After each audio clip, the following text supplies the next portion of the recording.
Good morning and welcome to Bazaar Morning Call. I am Anuj with me, Prashant and Sonia. Today is a big day for the market. It's the expiry of the monthly contracts. The market, of course, has made a move already, but it will be interesting to see it because the cues this morning are more on the positive side. Like we've been discussing on closing bell, the markets dodged a bullet firmly now, and the 20-day moving average has held out. That is the bottom line for the market. And it's a ascending 20-day moving average, so the direction of the market is up. The average itself has been moving up. Globally, the dollar index has cooled from what could possibly be a double top. I mean, if that is the case, then emerging markets are set for a massive rally. But if, we'll wait for maybe 3 or 4 more days to find out if that is the case. Crude, of course, could act as a spoiler. It's back to 102. But let's see, the SGX Nifty is indicating a gap up. Guys, hi, good morning. Hi, morning, Anuj. Morning, Prashant. I love it how every morning we wake up and we say today is an important day, you know. It is. Every day is important. Is it just our enthusiasm or is it genuinely an important day? No, it is very important. Like green on green that you're wearing, perhaps it's an indication that things would be... It would be a good day for the bulls. Well, the fingers crossed over there. But I mean, I take your point. You know, this 20-day moving average is something that has held out. 17,430 is the level. And every day, the market has been seeing some buy on dips, whether it is intraday, whether it's in individual stocks, specific names in the large caps. But the flows have dried up, at least for yesterday. So there was hardly anything. About FIs bought about 23 crores, DIs sold 320 odd crores. A lot is happening globally. The US markets ended its 3-day losing streak, so ended in the green, which was very good for the bulls. All eyes will be on the Jackson Hole meeting. But apart from that as well, there's the jobless claims data that's due later today. There is the consumer spending data, personal spending data that's due tomorrow. Brent crude is on the rise. It's almost at $102 a barrel now. There are some concerns that US may not consider additional concessions to Iran, etc. So all of that put together is adding, that upside on Brent. But for our own markets, Anuj, the good part is that the dips are getting bought, whether it's intraday, whether it's intra-week. And do you think that could be a trend that could, move forward today as well? Yes, and before that, someone just, tweeted to me that, every day is important because, it's start of a new day. So, yeah. that way. But look, Sonia, the most important hour for the market is the last hour because that's when, if you leave your positions open, and last hour is about those who have the guts to keep their position open for next morning, not worried about the gap. So in that sense, the markets for last 2 days have been closing at the highest point of the day. I think that is very important.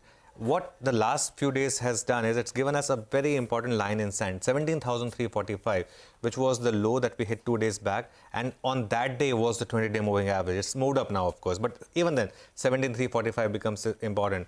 I think why the market's looking bullish is because the bank Nifty has got its mojo back. When the market leading sector starts to do well, bulls feel good about the market. Just to give you just to corroborate that, the Nifty this week is down 1%, almost 1%. But the bank Nifty actually yesterday turned in the green for the week after leading the decline for the first 2 days of the week. So in that sense, it's important. Also, the overbought nature of the market is now down drastically. There are 3 or 4 points which are important here. Remember the Nifty RSI that we spoke about last week as well, which had gone to 83, has now cooled to 62, which is a very sharp correction in that momentum indicator. The other one is the FI long exposure, which had gone to almost 70-75%. It's come down to 45%. The put call ratio is down to below 1. So my sense is if 17,345 holds, then perhaps another exertion towards 18,000 is possible in the month of September. It would be a classical case of a market in an uptrend, taking a sharp knock, removing excesses, taking support at the 20-day moving average and moving on. This theory is negated if you start to close below 17,345, which is not the base case right now. But Prashant, hi morning, what do you have for us? I mean, the rally overnight, and it's not a big rally or anything, but it was surprising, and I'll tell you why. So the S&P and the NASDAQ specifically was up a little bit more. It was up about 0.4%. But the reason I'm saying it was, especially the move in NASDAQ was surprising because rates have moved up very sharply. I mean, government debt across US and Europe sold off quite a bit. So take a look at, and that's largely because inflation expectations are rising fast. So both rates and the volatility in the rates market is quite a bit. If you remember, just earlier this week, we were talking about how the US services PMI saw a very large miss. The front end of the US yield curve, the 2-year, sold off to about 3.25, right? I mean, that was a reaction after the services PMI sort of missed big time. It's back at 3.4, right? 3.25 to 3.4 and a day and a half flat. I mean, that is astounding.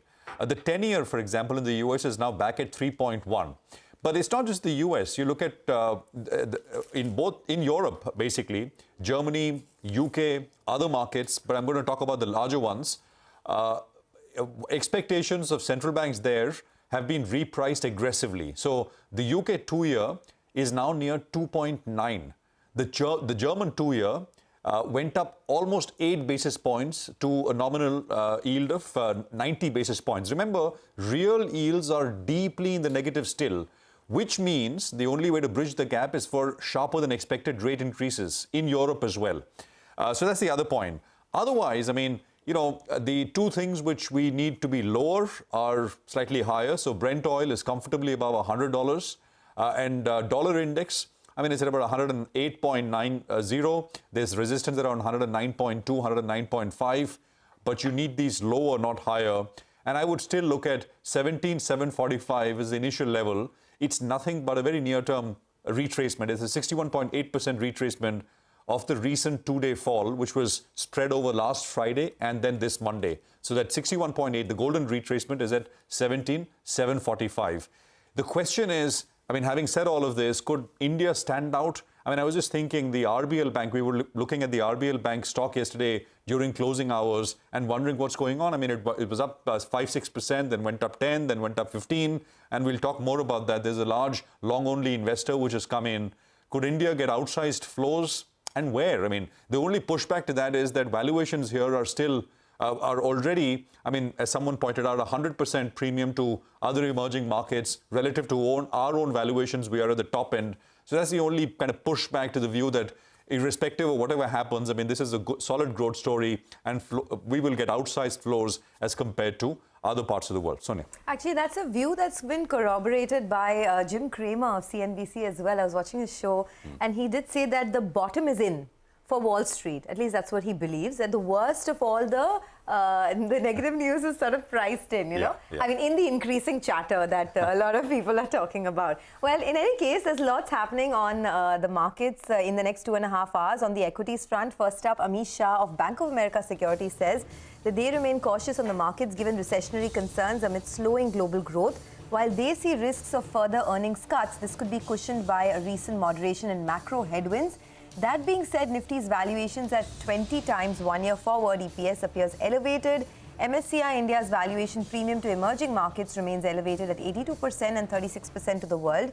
They remain constructive on internal-facing domestic cyclicals, consumption, and underweight on external export-driven sectors like materials and IT, while they are quite neutral on discretionary stocks. So, I guess underweight on IT seems to be the common theme now. Yes, that is. And let's now also get you some money market calls. First up on rupee, we have Parul Mittal Sinha of Standard Chartered Bank saying that the USD INR has been trading in a narrow range despite the dollar clocking fresh 20-year highs ahead of the Jackson Hole summit and oil prices back at $100 per barrel. She says the US dollar sales by PSU banks and sustained FPI inflows have helped offset forex losses. She expects the USD INR to trade in a range of 17.50 to 18.25 for this week. Actually, that's a very valid point. The INR has been quite resilient in face of all the negative news. Okay, and on the bonds, Parul says that Indian bonds have played in a range in line with the global rates with some support on renewed hopes around index inclusion. She expects the 10-year benchmark bond yield to trade in a range of 7.2 to 7.35%. In the near term, the outcome of the Jackson Hole summit and oil price trends are likely to provide some direction to the rates market. Okay, so that's the view. Now, today we have lots of stock-specific action to track, so we'll get to that in just a while from now in our special top 10 segment. So we're looking at names like Bharti Airtel, RBL, ONGC, Oil India, PSP Projects, Eris Life Sciences, Torrent Pharma, NHPC, Omax that are on the radar on the back of positive news flow. Lupin is the only one that's likely to perhaps open in the red. So, well, those are some stocks to look forward to. All right, so as we look ahead, the big event, of course, is the 2-day Jackson Hole Symposium. Let's listen to some opinion which we got from, Nuveen Saira Malik and Rockefeller International's Ruchesh Sharma on what we should expect. I mean, are risks leaning towards the hawkish side, or are these dovish now with the market having corrected quite a bit? Listen in.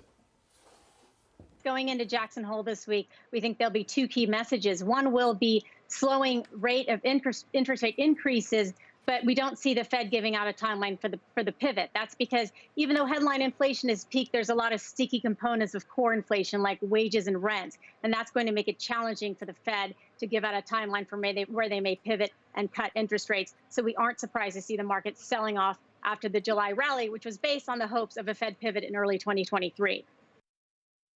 I think that if you look at emerging markets, there are about 150 developing countries out there. So I think that the Fed's decision has a different impact on different markets. But clearly the most vulnerable to me is China, because, we've spoken so much about inflation and how inflation is rising everywhere.